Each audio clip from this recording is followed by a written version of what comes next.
In this 17th episode, we will be decoding prophecy of the Ethiopian King.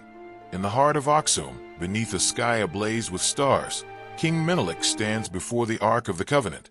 The air hums with divine energy, and the golden glow of Zion casts long shadows across the ancient stones. This is no ordinary moment. It is a covenant, a sacred oath between a king and his God. Menelik prayed, "Zion, the tabernacle of God's law. You are the light of Ethiopia. Through you, our people shall rise, and our kingdom shall endure for eternity. I, Menelik, son of Solomon, swear to protect you with my life. Let no man dare defy the will of the Almighty." In that moment, Menelik sees the future of Ethiopia, a land blessed by God, a people chosen to carry the sacred burden of the Arkansas.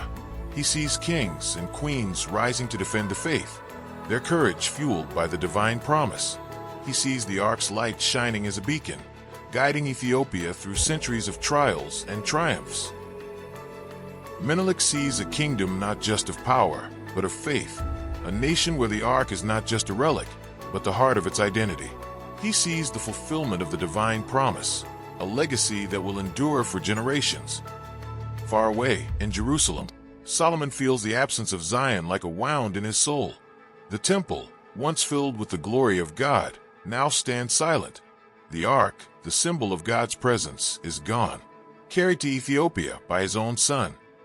Solomon prayed, "Zion, my heart aches for your presence. I built this temple to honor you.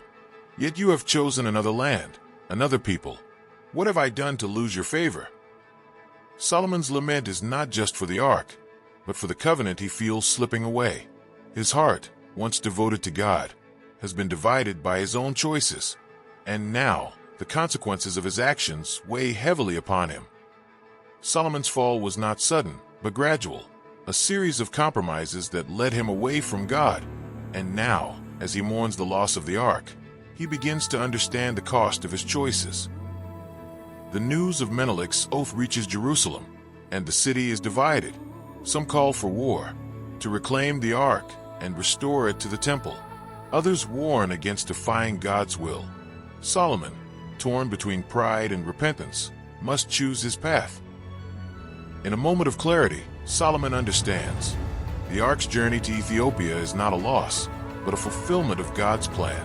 The covenant is not bound to a place, but to a people who will guard it with their lives. Solomon said, "To my son, Menelik, king of Ethiopia, may the God of our fathers bless you and keep you. The Ark is in your hands, and with it, the covenant. Guard it well, for it is the light of the world." And so, the legacy of Zion endures. Menelik's oath was not just a promise to his people, but to God. The Ark, the symbol of God's presence, remains in Ethiopia, a testament to the divine covenant and the faithfulness of those who guard it. The story of the Ark is not just a tale of kings and kingdoms. It is a story of faith, of redemption, and of the eternal covenant between God and his people. And as long as the Ark shines in Ethiopia, its light will guide the world to the glory of Zion. In episode 18, we will be decoding Zadok's offering. If you have found this video interesting, make sure to like, subscribe, share, and hit the notification bell to be informed of our next episode. See you on our next episode.